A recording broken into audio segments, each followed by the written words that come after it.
పెద్దలారా, స్నేహితులారా, ఆధునిక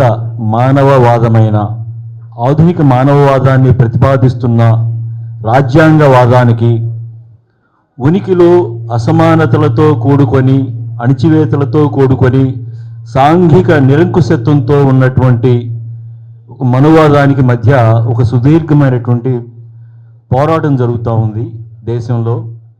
వేణు మీద, మెర్సీ మీద, లేదా క్లాస్ రూమ్లో దళిత ఉపాధ్యాయుల మీద, లేదా మైనారిటీల మీద జరుగుతున్నటువంటి దాడులు నిన్నటివి కాదు, మొన్నటివి కాదు, ఈరోజు కొత్తగా జరుగుతున్నవి కాదు. ఇవన్నీ కూడా చాలా అవాంఛనీయమైనవి, అప్రజాస్వామికమైనవి, ప్రజా వ్యతిరేకమైనవిగా మనం అర్థం చేసుకోవాలి.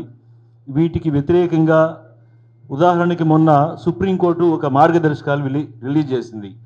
జైల్లో కూడా కులం ఆధారితమైనటువంటి పనులు చెప్తా ఉన్నారు, చాలా దారుణం అని చెప్పి సుప్రీంకోర్టు జోక్యం చేసుకొని దాన్ని నిషేధిస్తూ మార్గదర్శకాలని జారీ చేయాల్సి వచ్చింది. అంటే సమాజానికి జైలుకి కూడా తేడా లేనంతగా మన పౌర సమాజం ఎంత దారుణంగా తయారైపోయిందో మనం అర్థం చేసుకోవాల్సినటువంటి అవసరం ఉంది. మనం అట్లాగే ఒక వివక్షల యుద్ధం జరుగుతూ ఉంది.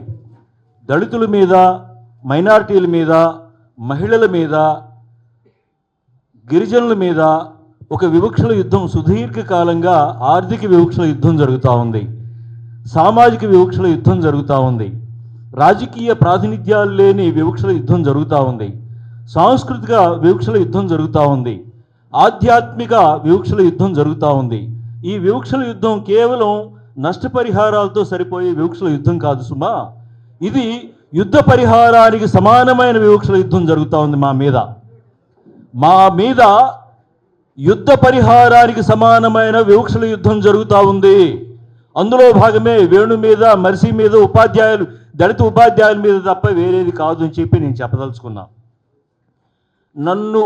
నేను కృపాకర్ మాదిగా మాట్లాడుతున్నాను.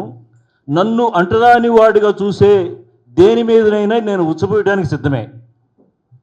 నన్ను అంటరాని వాడిగా చూడడానికి ఆలోచన చేసే, ప్రాక్టీస్ చేసే దేని మీదనైనా సరే నేను ఉచ్చపోయడానికి సిద్ధమేనని చెప్పి తెలియజేస్తూ, ఈ అసమానతల యుద్ధానికి వ్యతిరేకంగా వివిధ కేటగిరీల్లో పనిచేస్తున్నటువంటి విద్యావంతులు, మేధావులు, రచయితలు, కవులు, జర్నలిస్టులు, నాయకులు, కార్యకర్తలు ఎవరైతే ఉన్నారో వీరంతా కూడా సంయుక్తమైనటువంటి ఒక కార్యాచరణకి మనం వస్తే తప్ప దీన్ని నిలువరించలేము, దీన్ని ప్రతిఘటించలేము. ఖచ్చితంగా దీన్ని మనం అడ్డుకోవాల్సినటువంటి అవసరం ఉందని చెప్పి నేను తెలియజేసుకుంటూ థ్యాంక్ యూ.